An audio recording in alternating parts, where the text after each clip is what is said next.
नमस्कार दोस्तों, स्वागत है आपका शिव शक्ति कैरियर एकेडमी में। आज हम लोग बात करने वाले हैं आकस्मिक बल के बारे में। आकस्मिक बल में कौन कौन से बल हैं मेन रूप से, तो इसमें हम लोग ज्वालामुखी के बारे में और भूकंप के बारे में पढ़ेंगे। भूकंप और ज्वालामुखी को आकस्मिक बल के अंतर्गत अध्ययन किया जाता है और दोनों का संबंध धरातल के अंदर जो प्लेटें हैं उनके मूवमेंट से है। दोनों के बारे में अगर बात की जाए कि ज्वालामुखी विस्फोट का कारण और भूकंप आने का कारण, तो एक दूसरे से संबंधित हैं। भूगर्भ के नीचे जो चट्टाने हैं, जो प्लेटें हैं, वो 7 बड़ी प्लेटें हैं। उन्हीं के मूवमेंट के कारण भूकंप की स्थिति उत्पन्न होती है।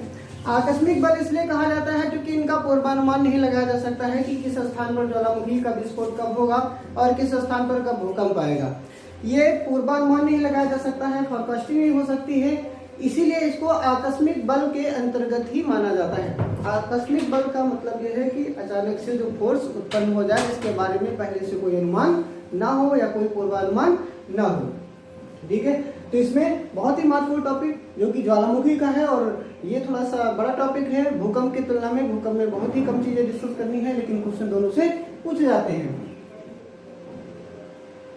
तो आकस्मिक बल,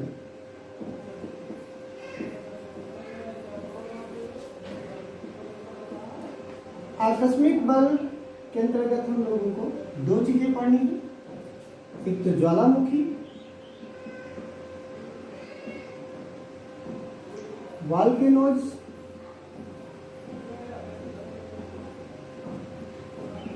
ठीक है, और दूसरा जो है वो भूकंप, यानी कि अर्थक्वेक।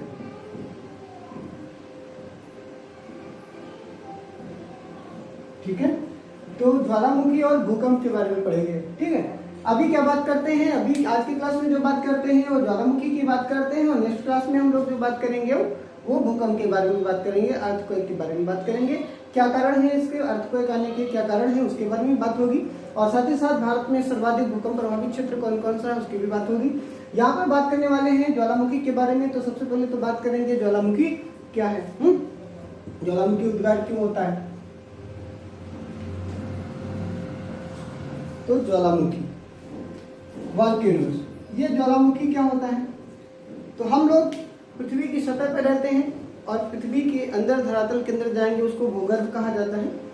तो भूगर्भ में अत्यधिक दबाव और अत्यधिक तापमान के कारण कुछ चट्टानें, कुछ क्षेत्रों में चट्टानें क्या होती हैं, पिघलती हैं, और वो पिघलती हैं तो द्रव अवस्था में आ जाती हैं, और उन्हीं के बाहर निकलने की जो क्रिया है वो ज्वालामुखी क्रिया कहा जाता है।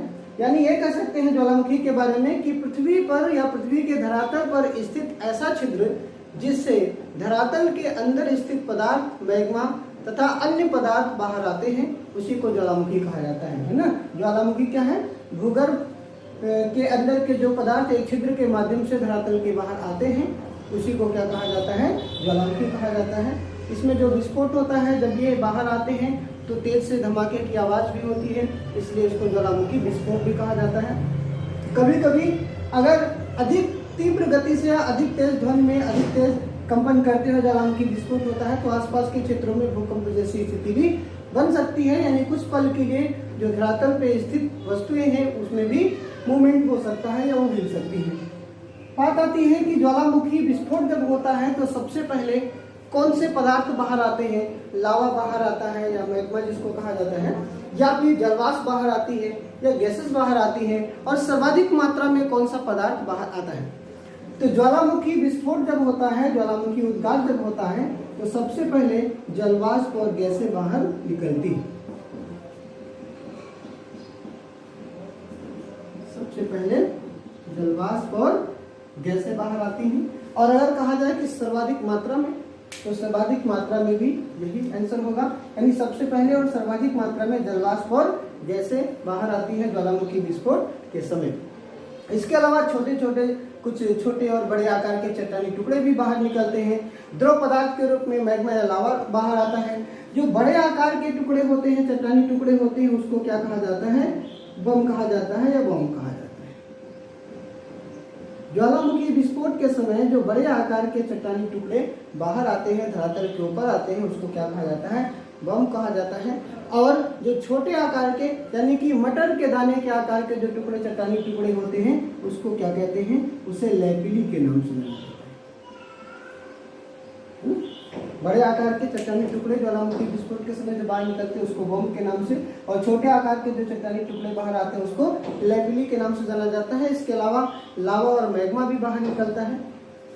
कुछ जो मैग्मा है या लावा है धरातल के अंदर ही जम के ठंडा हो जाता है, और कुछ मैग्मा या लावा धरातल के बाहर ऊपर सतह पर आ जाता है, और धीरे धीरे एक लंबे समय तक उद्गार होता रहता है, लावा बाहर निकलता है और ठंडा होता जाता है, जिससे ज्वालामुखी पर्वत का निर्माण भी हो जाता है। तो उन्हीं चीज़ों के बारे में हम लोगों को पढ़ना है। यहाँ पे हम लोगों को मेन रूप से क्या पढ़ना है, जो ज्वालामुखी पर्वत है कौन सा, किस देश में है, किस प्रकार का ज्वालामुखी है, उसके बारे में यहाँ पे बात की जाएगी। तो चलिए एक डायग्राम के थ्रू देखते हैं। यहाँ पर देखिए ज्योग्राफी में बहुत सारे टॉपिक ऐसे हैं जो डायग्राम के थ्रू आप पढ़ेंगे तो आपको आसानी से याद भी हो जाते हैं। डायग्राम को आप मन मस्तिष्क में बसा लीजिए, उसको ध्यान से देख लीजिए, समझ लीजिए, तो आसानी से बहुत सारे क्वेश्चन सॉल्व हो जाते हैं। और थ्योरी में ही केवल पढ़ने का प्रयास करेंगे तो फिर आपके लिए समस्या होगी। चीजें याद तो हो जाएंगी लेकिन लंबे समय तक याद रखना मुश्किल हो जाता है। यहाँ पर एक लाइन हम ड्रॉ करते हैं, ये पृथ्वी की सतह है। क्या है? पृथ्वी की सतह। इसके नीचे का जो भाग है वो भूगर्भ में है। जब हम लोग पृथ्वी की आंतरिक संरचना पढ़े थे तो पृथ्वी के अंदर भूगर्भ में जो 3 लेयर महत्वपूर्ण है उनकी बात किए थे, भूपर्पटी, मेंटल और जो है कोर की बात किए थे, यानी कि केंद्रीय भाग की बात किए थे। तो नीचे का भाग है वो आंतरिक संरचना के अंतर्गत आता है। ये पृथ्वी की सतह है जहाँ पे हम लोग रहते हैं। और मैग्मा चैम्बर भी बताए थे कि कौन सी परत में, तो मेंटल जो भाग था भूप्रकृति के नीचे और केंद्रीय भाग के ऊपर, यानी कि बीच में जो तीसरी परत थी मेंटल की, ऊपर से दूसरी और ये कह सकते हैं नीचे से भी दूसरी, वो मेंटल में मैग्मा चैम्बर बताए थे कि पाए जाते हैं, वहीं से मैग्मा बाहर आता है। ये पृथ्वी की सतह है, यहाँ पर विस्फोट हुआ, एक छिद्र हो गया और लगातार यहाँ से जो है मैग्मा निकल रहा है, लावा निकल रहा है, इस तरीके से फैलता जाता है। जब निकलता है तो गर्म होता है, द्रव अवस्था में होता है। तो ये जैसे ही सतह पे आता है फैलता जाता है और फैल करके धीरे धीरे बाहरी वातावरण के प्रभाव में आकर के क्या होता जाता है, ठंडा होता जाता है।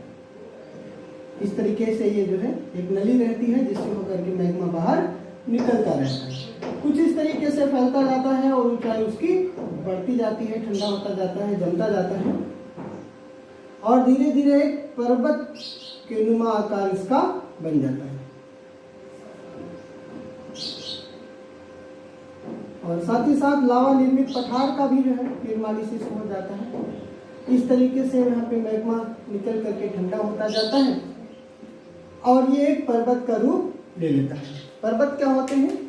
स्थल के ऊपर उठे हुए भाग हैं और उनका आधार क्या होता है? चौड़ा होता है, शीर्ष सकरा होता है और ढाल धीरे धीरे होता है, स्लोप धीरे धीरे होता है। ये जो है नली है, इसी के माध्यम से गैसेस, छोटे चट्टानी टुकड़े या अन्य पदार्थ या लावा मैग्मा सतह पर बाहर आता जाता है। ये क्या है? ये ज्वालामुखी का मुख है। इसको क्या कहते हैं? क्रेटर। ज्वालामुखी का जो मुख होता है उसको क्रेटर, इंग्लिश में क्रेटर कहा जाता है, हिंदी में इसको ज्वालामुखी का मुख कहा जाता है। तो ज्वालामुखी का मुख या क्रेटर ऊपरी सतह पे एक समय के बाद उद्गार क्या होता है? बंद हो जाता है। विस्फोट जो हुआ है, लगातार गैसेज और मैग्मा चट्टानी टुकड़े बाहर निकल रहे हैं, कुछ समय के बाद ये क्या होता है? बंद हो जाता है उद्गार और इसके बीच में भी मैग्मा क्या होता है? जम जाता है। तो ये क्रेटर है, मुख है। यहाँ से छोटे आकार का होता है तो इसे क्रेटर कहा जाता है या ज्वालामुखी का मुख कहा जाता है। और जब इस क्रेटर का आकार बड़ा होता है, बड़े आकार के क्रेटर को ही क्या कहते हैं? काल्डेरा कहा जाता है। काल्डेरा इंग्लिश टर्म है। ये क्या है? बड़े आकार का क्रेटर।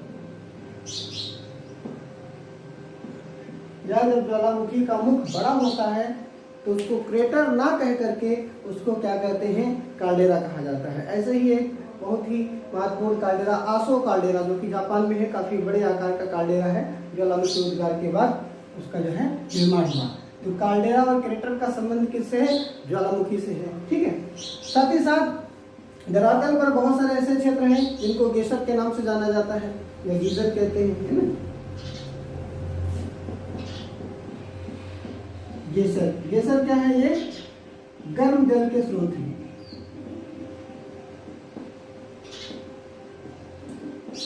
धरातल पर कुछ ऐसे स्थान ज्वालामुखी वाले क्षेत्रों में है ना, या पहले कभी विस्फोट हुआ जहाँ पर अधिक तापमान का जल यानी कि गर्म जल स्वतः धरातल से ऊपर आता रहता है, उसी को क्या कहा जाता है? उसी को ग्लेशियर के नाम से जाना जाता है या ग्लेशियर के नाम जाना जाता है। हिंदी में इसको गर्म जल के स्रोत कहा जाता है, या ये कह सकते हैं कि हॉट स्प्रिंग भी कह सकते हैं, है ना। गर्म जल के स्रोत को क्या कहा जाता है, हॉट स्प्रिंग के नाम से भी जाना जाता है,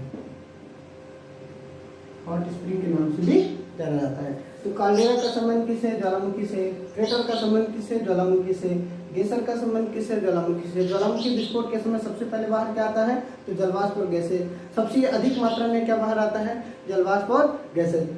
जब चट्टानें पिघलती हैं अधिक तापमान के कारण, अधिक दबाव के कारण, और वो द्रव पदार्थ जब धरातल के अंदर रहता है, भूगर्भ में रहता है, तो उसको क्या कहते हैं, उसको मैग्मा कहा जाता है।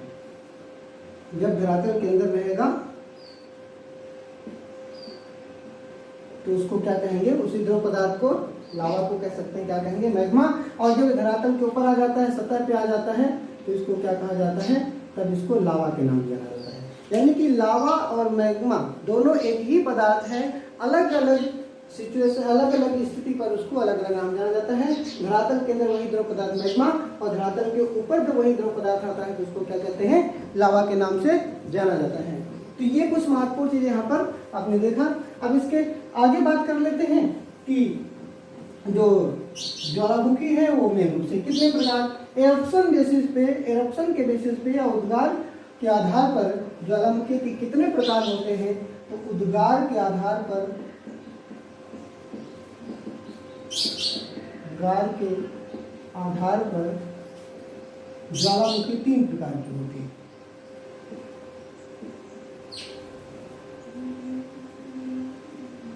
ज्वालामुखी कितने प्रकार की होंगी, उद्गार के आधार पर, एरप्शन बेसिस के आधार पर। Volcanoes are 3 types on the basis of eruption, यानी कि उद्गार के आधार पर ज्वालामुखी के कितने प्रकार, 3 प्रकार। और वो 3 प्रकार कौन कौन से हैं, एक तो है सक्रिय ज्वालामुखी, जिसको क्या कहते हैं हिंदी में दूसरा नाम जागृत ज्वालामुखी भी है ना, दूसरा नाम इसके हिंदी में जागृत ज्वालामुखी। अंग्रेजी में इसको क्या कहते हैं, एक्टिव वोल्केनो कहा जाता है, एक्टिव वोल्केनोज, ठीक, सक्रिय ज्वालामुखी या जागृत। दूसरी कौन सी है, प्रसुप्त ज्वालामुखी। प्रकार के आधार पर ज्वालामुखी का जो दूसरा प्रकार है वो कौन सा है, प्रसुप्त, डोर्मेंट वोल्केनोज। अभी बात करने वाले हैं, आगे हम बात करेंगे कि सक्रिय ज्वालामुखी कौन कौन सी है जो महत्वपूर्ण है, उनकी बात करेंगे। क्योंकि ये भी पूछ लिया जाता है कि ज्वालामुखी का नाम दे देगा और पूछेगा कौन सी सक्रिय ज्वालामुखी है, कौन सी प्रसुप्त है, कौन सी मृत है। साथ ही साथ उनकी स्थिति भी पूछ लेते हैं, कौन से देश में स्थित है, कौन से महाद्वीप में स्थित है, तो अभी आगे बात करने वाले हैं। और तीसरी प्रकार की जो ज्वालामुखी है, मृत या शांत ज्वालामुखी, मृत या शांत ज्वालामुखी, है ना। इसको अंग्रेजी में क्या कहते हैं, डेड और एक्सटिंक्ट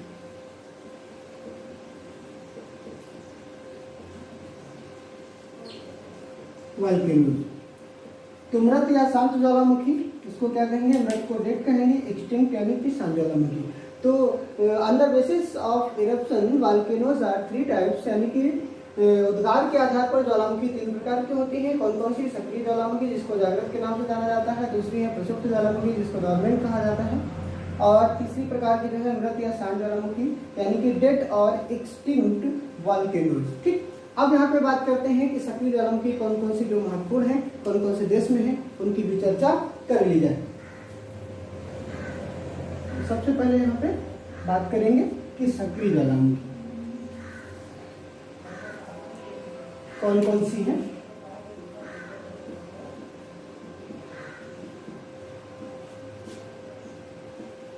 सक्रिय ज्वालामुखी यानी कि एक्टिव वोल्केनोज, ठीक है। ये जो टॉपिक हम लोग अभी डिस्कस कर रहे हैं वो लगभग सभी कॉम्पिटिटिव एग्जाम के लिए हैं, आपका पीसीएस, आईएएस और यानी कि सिविल सेवा और जितने भी ऑल वर्ल्ड एग्जाम्स के लिए, सभी के लिए हैं, चाहे वो सर्व लोक सेवाएं के हों, चाहे वो स्टेट कमीशन के हों, चाहे वो जो यूपी ट्रिपल एससी का कोई आयोग है उससे संबंधित यूपी ट्रिपल एससी आयोग है उसमें भी। तो सक्रिय ज्वालामुखी है ना। सक्रिय ज्वालामुखी में हम लोग बात करने वाले हैं कुछ महत्वपूर्ण ज्वालामुखी की, और कौन से देश में है उनकी बात करने वाले हैं। फिलहाल सबसे पहले जो बात करेंगे एटना, एटना ज्वालामुखी या माउंट एटना भी कह सकते हैं। माउंट मतलब ज्वालामुखी पर्वत। ये जो भी ज्वालामुखी की बात की जा रही है सब ज्वालामुखी पर्वत है, ज्वालामुखी उद्गार के बाद उनका निर्माण हुआ है। तो एटना ज्वालामुखी पूछा जाता है कौन से प्रकार की है, तो एक्टिव वोल्केनो है, जागृत या सक्रिय ज्वालामुखी है। ठीक, अब कहाँ पर है तो ये भी बात कर लेते हैं। ये है सिसिली द्वीप पर। सिसिली द्वीप कौन से देश के अंतर्गत आता है? भूमध्य सागर में, जो भूमध्य सागर है यूरोप महाद्वीप के दक्षिण में और अफ्रीका महाद्वीप के उत्तर में। यूरोप के दक्षिण और अफ्रीका महाद्वीप के उत्तर, दो महाद्वीपों के बीच में मेल कह सकते हैं। भूमध्य सागर है, भूमध्य सागर में कई सारे द्वीप हैं, उन्हीं में से एक द्वीप है सिसिली द्वीप, जो कि कौन से देश के अंतर्गत आता है? इटली देश के अंतर्गत आता है। इटली देश के अंतर्गत आता है। महाद्वीप की अगर बात करें तो कौन सा होगा? यूरोप महाद्वीप होगा, क्योंकि इटली देश कौन से महाद्वीप में है? यूरोप महाद्वीप में है। ठीक, तो सिसिली ज्वालामुखी, सिसिली द्वीप पर कौन सी ज्वालामुखी? एटना। कैसी है? सक्रिय प्रकार की ज्वालामुखी है ना। दूसरी है Stromboli.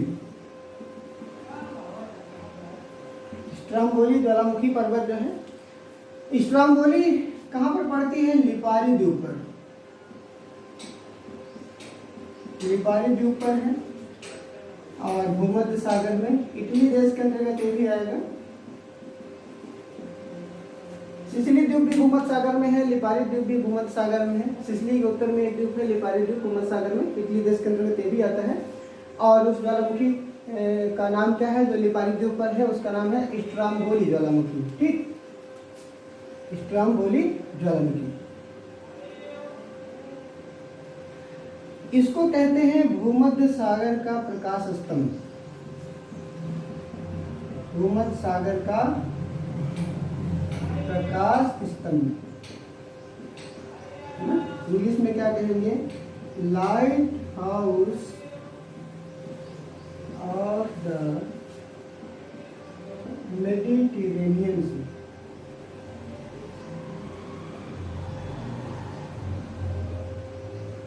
Mediterranean sea, light house of the Mediterranean sea या भूमध्य सागर का प्रकाश स्तंभ पूछाता है कि कौन सी ज्वालामुखी को कहते हैं? तो स्ट्राम्बोली ज्वालामुखी को कहते हैं। ऐसा क्यों? सक्रिय ज्वालामुखी में आती है और इसमें सामान्यतः उद्गार थोड़े थोड़े टाइम पीरियड के बाद, यानी कि कह सकते हो अल्प या कम टाइम पीरियड के बाद होता रहता है। और ज्वालामुखी जब उद्गार होता है तो पदार्थ तो बाहर निकलते ही हैं जो धरातल में स्थित है, साथ ही साथ ज्वाला यानी कि आग की लपट जैसा वहाँ पे दिखाई पड़ता है, इसलिए इसको ज्वालामुखी कहा जाता है। तो भूमध्य सागर में स्ट्राम्बोली ज्वालामुखी में थोड़े थोड़े अंतराल के बाद उद्गार होने के कारण अत्यधिक प्रकाश उत्सर्जित होता दिखाई देता है और इसीलिए इसको क्या कहते हैं? प्रकाश स्तंभ कहा जाता है। और कहाँ का? भूमध्य सागर का, क्योंकि स्थित कहाँ पर है? भूमध्य सागर में स्थित है। तो बहुत ही महत्वपूर्ण ज्वालामुखी। अगली जो इसी में सक्रिय ज्वालामुखी में बात करने वाले हैं वो एरिबस ज्वालामुखी। एरिबस ज्वालामुखी ये कहाँ पर है? ये भी सक्रिय ज्वालामुखी में आएगी और ये पड़ती है अंटार्कटिका महाद्वीप।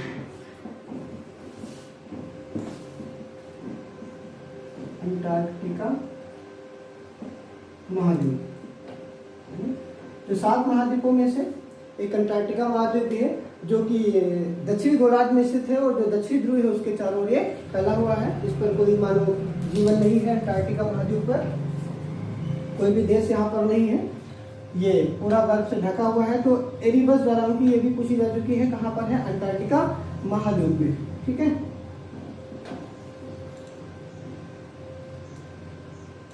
ओजोस डेल सैलेडो,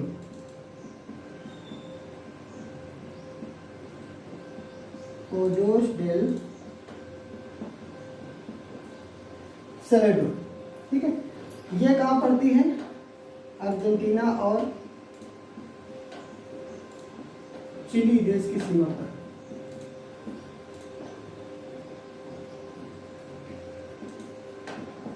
चिली देश की सीमा, ये भी सक्रिय ज्वालामुखी में आएगी, ओजोस डेल सैलेडो, अर्जेंटीना और चिली देश। अगर क्वेश्चन ये आता है कि सर्वाधिक ऊंचाई पर स्थित ज्वालामुखी पर्वत कौन सा है, तो ओजोस डेल सैलेडो। एक दो प्रकार से क्वेश्चन आते हैं, एक ये क्वेश्चन आता है कि सर्वाधिक ऊंचाई पर स्थित सक्रिय ज्वालामुखी, तो उसका जवाब होता है ओजोस डेल सैलेडो। दूसरा क्वेश्चन आता है सबसे ऊंची सक्रिय ज्वालामुखी, सबसे ऊंची सक्रिय ज्वालामुखी, तो उसकी बात अभी करने वाले हैं, कोटोपैक्सी है, उसकी बात करेंगे अभी। लेकिन सबसे ऊंची ना पूछी जाए, पूछा जाए कि सर्वाधिक ऊंचाई पर स्थित सक्रिय ज्वालामुखी, तो ये ओजोस डेल सैलेडो है। क्वेश्चन को इसमें ध्यान से पढ़ने की आवश्यकता है, क्योंकि क्वेश्चन में लैंग्वेज में नॉमिनल डिफरेंस आपको देखेगा। सबसे ऊंची सक्रिय ज्वालामुखी एक क्वेश्चन ही बनेगा, और सर्वाधिक ऊंचाई पर स्थित, तो सर्वाधिक ऊंचाई पर स्थित सक्रिय ज्वालामुखी पूछा जाएगा तो ओजोस डेल सैलेडो बताओगे, जो कि अर्जेंटीना और चिली, ये दोनों देश कहाँ पड़ते हैं, दक्षिण अमेरिका महाद्वीप में स्थित देश हैं। तो यानी कि ओजोस डेल सैलेडो किस महाद्वीप में पड़ेगी, तो दक्षिण अमेरिका महाद्वीप में पड़ेगी। ठीक, अगली ज्वालामुखी यहाँ पर, यहाँ इसको मिटा देते हैं और अभी एक्टिव वॉल्केनो की बात करेंगे। सक्रिय ज्वालामुखी तो 3 हो गई सक्रिय में, और अभी जो सक्रिय ज्वालामुखी में कोटोपैक्सी मोस्ट इंपॉर्टेंट है, कोटोपैक्सी ज्वालामुखी। कोटोपैक्सी ज्वालामुखी कहां पर है, तो ये है इक्वाडोर। इक्वाडोर देश का नाम है, और महाद्वीप अगर कहें तो दक्षिण अमेरिका महाद्वीप होगा।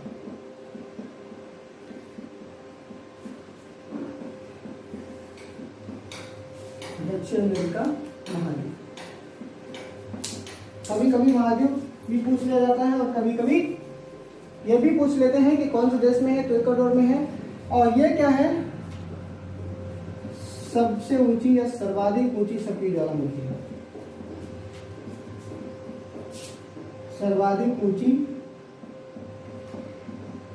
सक्रिय ज्वालामुखी। अभी जो बात कहते हैं सर्वाधिक ऊंचाई पर स्थित सक्रिय ज्वालामुखी, वो ओजोस डेल सैलेडो थी, अर्जेंटीना और चिली देश की सीमा पर। और ये सर्वाधिक ऊंची, वो सबसे अधिक ऊंचाई पर थी, और ये सर्वाधिक ऊंची है, वो कौन सी है, कोटोपैक्सी है। कहाँ पर है, इक्वाडोर में। महाद्वीप कौन सा, दक्षिण अमेरिका महाद्वीप पड़ेगा। अगली सक्रिय ज्वालामुखी में ही मोना लोआ, मोना लोआ ज्वालामुखी, ये पड़ती है हवाई द्वीप समूह पर, हवाई द्वीप समूह। हवाई द्वीप समूह जो है वो प्रशांत महासागर में पड़ता है, संयुक्त राज्य अमेरिका यूएसए के अंतर्गत आता है। संयुक्त राज्य अमेरिका जो देश है उसी के अंतर्गत हवाई द्वीप समूह आता है। प्रशांत महासागर में हवाई द्वीप समूह स्थित है, होनोलुलु इसकी कैपिटल है। और मोना लोआ जो ज्वालामुखी है वो कहाँ पर है, हवाई द्वीप पर है। हवाई द्वीप से एक और क्वेश्चन पूछा जाता है कि ज्वालामुखी की सर्वाधिक सक्रियता कौन से द्वीप समूह पर, पूरे विश्व में अगर कहा जाए ज्वालामुखी की सर्वाधिक सक्रियता कौन से द्वीप पर, तो वो हवाई द्वीप समूह ही होगा, जो कि प्रशांत महासागर में स्थित है। मोना लोआ के अलावा यहाँ पर और जो अभी सक्रिय ज्वालामुखी है माउना किया, यह भी कहाँ पर है ज्वालामुखी, यह भी हवाई द्वीप पर है। और हवाई द्वीप किसके अंतर्गत आता है, संयुक्त राज्य अमेरिका देश के अंतर्गत आता है, यूएसए के अंतर्गत। और महासागर होगा प्रशांत महासागर। तो माउना किया जो सक्रिय ज्वालामुखी कौन से द्वीप पर या देश में, तो देश कहेंगे यूएसए, द्वीप समूह कहेंगे तो हवाई द्वीप समूह में। साथ ही साथ हवाई द्वीप समूह की सबसे ऊंची पर्वत चोटी भी अगर पूछा जाए कि हवाईयन द्वीप समूह की या हवाई द्वीप समूह की सबसे ऊंची पर्वत चोटी कौन सी है, तो उसका जवाब भी होगा माउना किया, जो कि एक सक्रिय ज्वालामुखी है।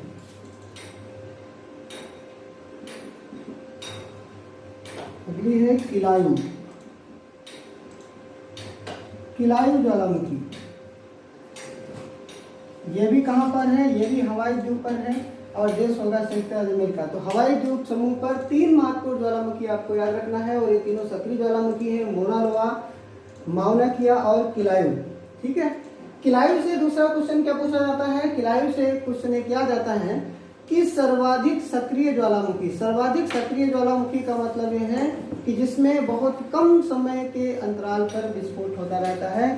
तो सर्वाधिक सक्रिय ज्वालामुखी, सक्रिय ज्वालामुखी जितनी है उनमें सबसे ज्यादा सक्रिय कौन सी है, तो ये किलायू है। तो किलायू ज्वालामुखी हवाई द्वीप पर है, जो कि सर्वाधिक सक्रिय।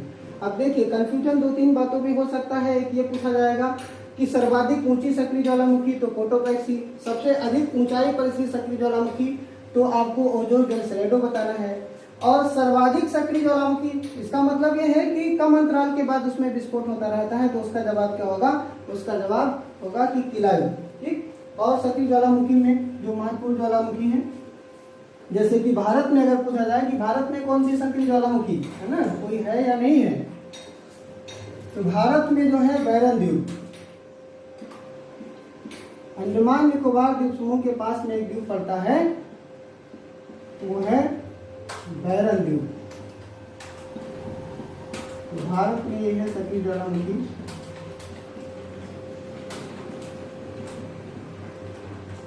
अंडमान निकोबार द्वीप समूह भारत। तो वो सक्रिय ज्वालामुखी कौन सी है? बैरन द्वीप है। ठीक है। तो भारत में एक बहुत ही महत्वपूर्ण सक्रिय ज्वालामुखी जो बैरन द्वीप, सेंट हेलेंस।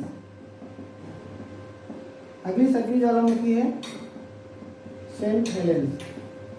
ये भी यूएसए में है, संयुक्त राज्य अमेरिका में पूर्वी क्षेत्र में पड़ती है, संयुक्त राज्य अमेरिका यूएसए में। तो सेंट हेलेंस, ये भी क्वेश्चन पीछे में पूछा जा चुका है कि सेंट हेलेंस ज्वालामुखी कहाँ पर है, तो ये भी संयुक्त राज्य अमेरिका में पड़ती है, जो कि एक सक्रिय ज्वालामुखी है।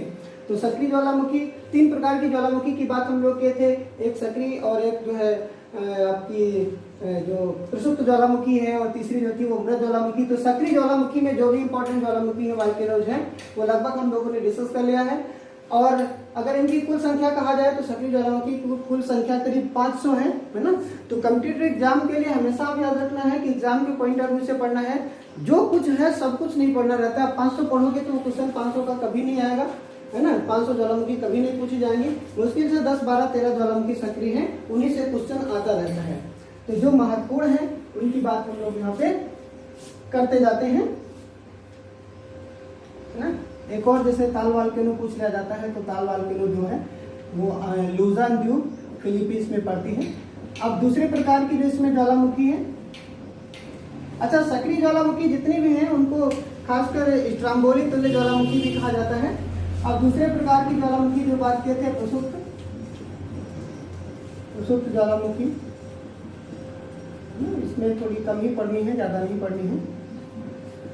प्रसुप्त ज्वालामुखी में सबसे ज्यादा महत्वपूर्ण जो पूछी जाती है वेसुवियस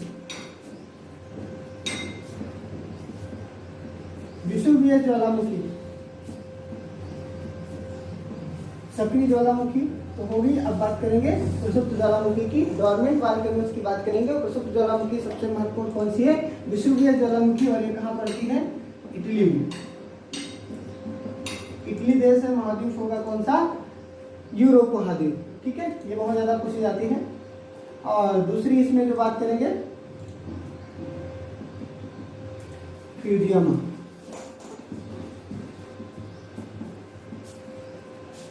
फ्यूजियामा कहाँ पर है? जापान में, जापान देश में पड़ती है फ्यूजियामा। इसमें महाद्वीप कौन सा होगा? इसमें महाद्वीप की हम लोग बात करेंगे तो ये महाद्वीप होगा एशिया महाद्वीप। एशिया महाद्वीप में पूर्वी क्षेत्र में जापान स्थित है, तो फ्यूजियामा या फिर माउंट फ्यूजी के नाम से भी जाना जाता है, तो फ्यूजियामा या माउंट फ्यूजी। ठीक है, तो ये कहाँ पर है? ये पड़ती है जापान में पड़ती है। तीसरी है एनेक क्राकातोआ,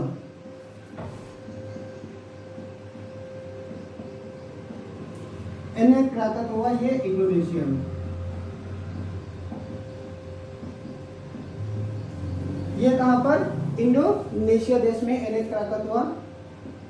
और चौथी यहाँ पर जो प्रसिद्ध में पढ़ना है वो है नारकोंडम,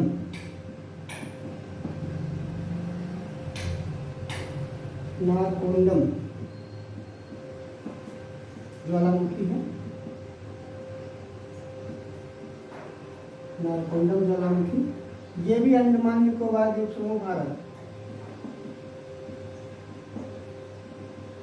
अंडमान निकोबार द्वीप समूह भारत। तो भारत में एक नारकोंडम जो कि प्रसुप्त में आती है वो पढ़ना है, और बैरन द्वीप जो कि सक्रिय में आती है। अच्छा हाँ, ये तो प्रसुप्त ज्वालामुखी में 4 महत्वपूर्ण पढ़ना है। ठीक, क्या क्या क्वेश्चन आएगा यहाँ पे कि प्रसुप्त ज्वालामुखी निम्नलिखित में से कौन सी है कौन सी नहीं है, तो यहाँ से आप इसको कर सकते हैं, याद रखेंगे कौन कौन सी प्रसुप्त आपको महत्वपूर्ण पढ़नी है और कौन कौन से देश में है। हाँ, एक पॉइंट यहाँ पे, अभी हम लोग बात कर रहे थे सक्रिय ज्वालामुखी में, तो उसमें एक बहुत ही महत्वपूर्ण ज्वालामुखी मिस हो गई थी, जरा मैं आपको बता दे रहा हूँ। वो सक्रिय ज्वालामुखी है, वो है कैमरून।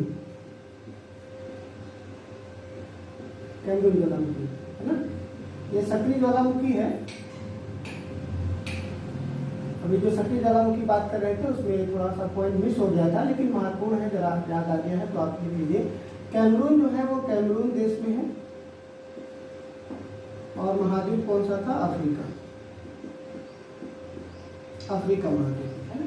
ये प्रसुप्त जो है हो गया। तो ये कैमरून कहाँ पे अभी छूट गई थी, जो सक्रिय ज्वालामुखी की बात कर रहे थे, तो सक्रिय ज्वालामुखी में इसको आप और देख लीजिएगा। ये अफ्रीका महाद्वीप ज्यादा इसलिए इंपॉर्टेंट है क्योंकि अफ्रीका महाद्वीप की एकमात्र सक्रिय ज्वालामुखी है कैमरून ज्वालामुखी, जो कि कैमरून देश में है, अफ्रीका महाद्वीप में। कौन सी है? सक्रिय है। ठीक है, चलिए अब तीसरी प्रकार की ज्वालामुखी की बात यहाँ पर कर लेते हैं। उद्गार के आधार पर जो बात कर रहे थे, मृत या शांत, इसमें कौन कौन सी इन लोगों को पढ़ना है? मृत या शांत ज्वालामुखी में जैसे कि चिम्बाराजो, चिम्बाराजो ज्वालामुखी। चिम्बाराजो ज्वालामुखी कहाँ पड़ती है? इक्वाडोर देश में। इक्वाडोर देश में दो याद रखना है, एक सक्रिय जो भी बताए थे, कौन सी? कोटोपैक्सी है ना, और दूसरी जो है इक्वाडोर देश की कौन सी याद रखना है, जो मृत है वो कौन सी है? चिम्बाराजो। महाद्वीप कौन सा? इक्वाडोर देश कौन से महाद्वीप में है? दक्षिण अमेरिका महाद्वीप में पड़ती है। दूसरी है पोपा, पोपा ज्वालामुखी। पोपा ज्वालामुखी कहाँ है? म्यांमार में। म्यांमार भारत का पड़ोसी देश है। पोपा ज्वालामुखी म्यांमार देश में पड़ती है। अगली है किलिमंजारो। किलिमंजारो ज्वालामुखी कहाँ पर है? यह है तंजानिया देश में, है ना। किसमें आएगी? जो तीसरी प्रकार की ज्वालामुखी मृत ज्वालामुखी है उसमें आएगी किलिमंजारो। बहुत ही महत्वपूर्ण यह भी है, इसलिए ज्यादा पूछी जाती है, जो कि अफ्रीका महाद्वीप की सबसे ऊंची पर्वत चोटी भी अगर कहा जाए कौन सी, तो किलिमंजारो है। अफ्रीका महाद्वीप की सबसे ऊंची पर्वत चोटी किलिमंजारो कौन से देश में? तंजानिया देश में है, और ये तंजानिया देश है अफ्रीका महाद्वीप में।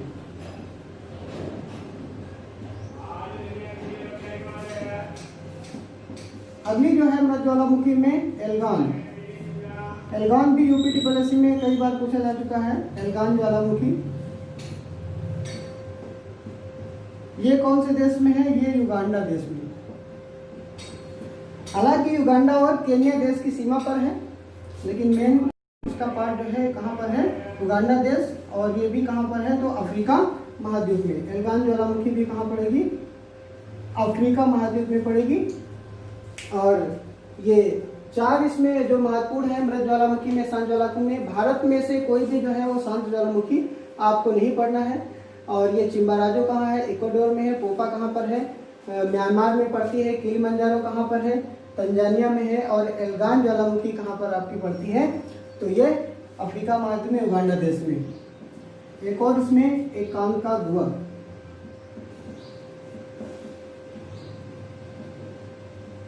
एकांकागुआ ज्वालामुखी। तो एकांकागुआ ज्वालामुखी भी कहाँ पर है? तो ये भी अर्जेंटीना और चिली देश की सीमा पर। अर्जेंटीना और चिली देश की सीमा पर है, दक्षिण अमेरिका महाद्वीप में पड़ती है एकांकागुआ।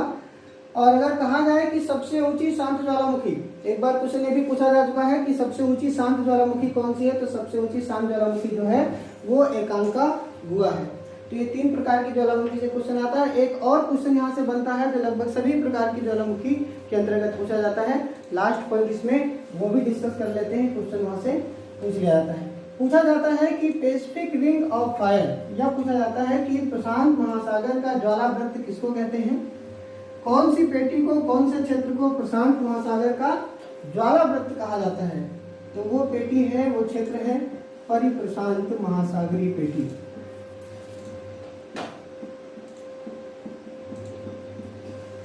परिप्रशांत महासागरीय पेटी, सरकम पैसिफिक ओशन बेल्ट, परिप्रशांत महासागरीय पेटी। तो पहले तो जानिए कि पेटी का मतलब एक बेल्ट या एक क्षेत्र से है। तो परिप्रशांत महासागरीय पेटी कौन सी है? प्रशांत का मतलब यहाँ पर है प्रशांत महासागर, प्रशांत महासागर लिखा हुआ है। परि मतलब प्रशांत महासागर के परिता, प्रशांत महासागर के चारों ओर जो एक क्षेत्र है, प्रशांत महासागर के किनारे पर चारों ओर एक जो क्षेत्र है उसी को क्या कहते हैं? परिप्रशांत महासागरीय पेटी कहा जाता है। और इसको पैसिफिक रिंग ऑफ फायर कहते हैं, पैसिफिक रिंग ऑफ फायर। ये इंग्लिश टर्म है Pacific ring of fire, Hindi में इसको क्या कहेंगे? प्रशांत महासागर का ज्वालावृत, प्रशांत महासागर का ज्वालावृत। तो प्रशांत महासागर का ज्वालावृत कौन सी पेटी को कहा जाता है? परिप्रशांत महासागरीय पेटी को कहा जाता है, पैसिफिक रिंग ऑफ फायर इसको इंग्लिश में कहते हैं, परिप्रशांत महासागरीय पेटी को। पूछा जाता है इसका संबंध किससे है? तो इसका संबंध ज्वालामुखी से भी है और भूकंप से भी है ना। अगर ऑप्शन में एक ऑप्शन में आता है कि जैसे क्वेश्चन ये है कि प्रशांत पैसिफिक रिंग ऑफ फायर का संबंध किससे? एक ऑप्शन में ज्वालामुखी, दूसरे में भूकंप, तीसरे में ए और बी दोनों, चौथे में इनमें से कोई नहीं। तो भूकंप से भी इसका संबंध है, ज्वालामुखी से भी इसका संबंध है, क्योंकि इस क्षेत्र में, इस पेटी में सबसे ज्यादा ज्वालामुखी विस्फोट भी होते हैं और करीब दुनिया के करीब 68% भूकंप भी इस क्षेत्र में आते हैं जो प्रशांत महासागर के चारों। तो भूकंप से भी इसका संबंध है, ज्वालामुखी से भी इसका संबंध है। अगर भूकंप ऑप्शन में नहीं है तो केवल ज्वालामुखी आप इसको लगा सकते हो। तो ये बहुत ही महत्वपूर्ण टॉपिक था जो कि भूकंप और ज्वालामुखी वाला था। तो भूकंप की बात हम लोग नेक्स्ट क्लास में करेंगे, अभी इस क्लास में हम लोग ज्वालामुखी की बात किए। तो इतना ही आपको पढ़ना है। चलिए, थैंक यू क्लास।